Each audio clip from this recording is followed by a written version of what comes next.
Welcome back. Radio city joke સ્ટુડિયોમાં આપનું સ્વાગત છે. કિશોર કાકા, યુટ્યુબ પર અઢળક સવાલો ચાલુ થયા છે કે મહેશભાઈ શું કરે છે, મહેશભાઈ ક્યાં છે, એમના કિસ્સા કંઈક સંભળાવો યાર. પણ મને કેટલો કંટાળો આવે, તમને મજા આવે એમાં? ના યાર, કંઈક તો આવો તો મહેશભાઈ નું. હું આવા દેલા બુદ્ધિ વગરનો કાલાકટ્ટા હમણાં કહું એની તેમ.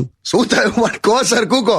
હમણાં મેં અને મહેશ અહીંયા આ 4 રસ્તે ગયા તો કોઈ ગાડી વાળો આવ્યો અને આમ બાજુમાં ઉભો રહ્યો, આમ કાચ ખોલ્યો અને પેલા મહેશને પૂછ્યું કે મારે મહેસાણા જવું છે. તો મહેશ કે તો જાને, આમ કે ઉભો રહીને બધાને કેતો જઈશ તો ક્યારે પહોંચીશ કે. એટલે મેં કીધું ડોબા એ એડ્રેસ પૂછે છે કઈ બાજુથી જવું એમ. એ કે કહેવા નહીં ઉભો અત્યારે. સખત ડોબો જેલા. હમણાં તો ઈંટ લઈને ફરતો હતો, ઘરે ઈંટ લઈને આવ્યો. કેમ ઈંટ?